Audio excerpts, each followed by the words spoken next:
Well, close, but no winner. That is the word from Mo Ibrahim, the Sudanese magnate known for his African Governance Index.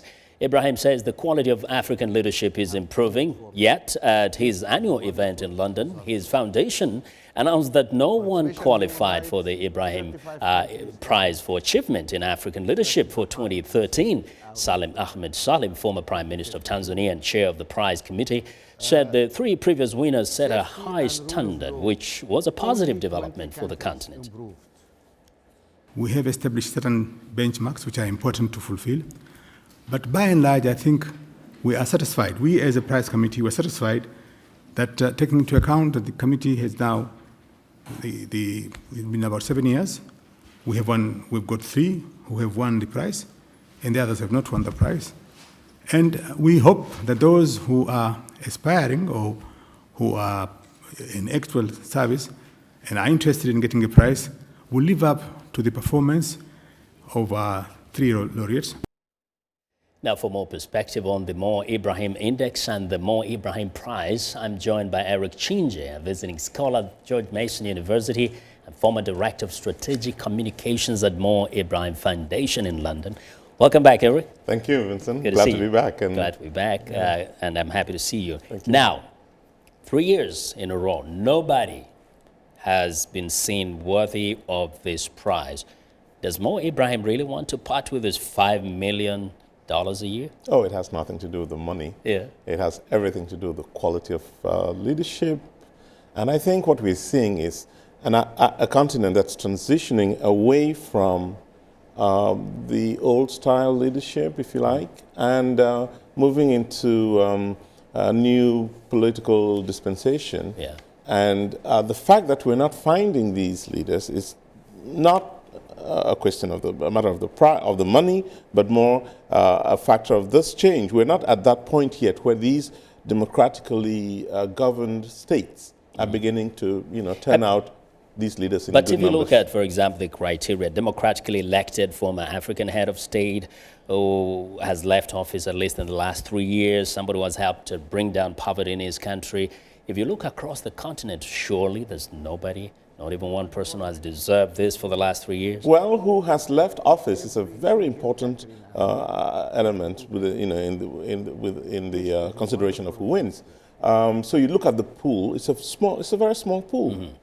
And if within that pool, these leaders have not engendered significant transformations of their societies, then it makes the pool even smaller. Mm-hmm. And that's the challenge. Yeah, but some have wondered, does this prize really motivate any of those African leaders to do better? Because some of them anyway don't need this $5 million to do anything. They can earn this. Yeah, I think it's important that we see this prize, within a long-term perspective. There are leaders now who play by the rules, who govern as best they can. They're not there to enrich themselves. And what this prize would do is provide encouragement to these kinds of leaders. Yeah. That's what we should be looking at. They have a good motivation anyway. For some of those, they don't even need the motivation this kind of incentive.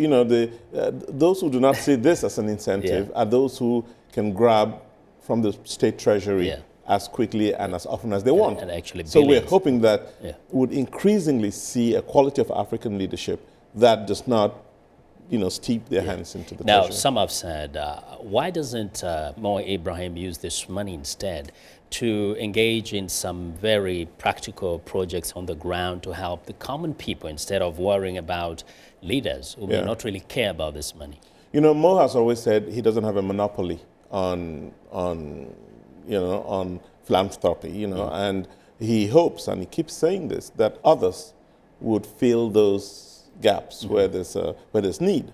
I think he's identified one area based on his own experiences, and this is someone who believed in Africa, went to Africa and did business, and realized that the most important obstacle he had was at the level of the leadership. Governance, leadership. Yes. Yeah. So, he decided, well, now that I have some spare change, I will try as best I can to ensure that at that level of leadership, there are significant improvements. And that's what the Mo Ibrahim Foundation is all about. That's what they're doing with the index.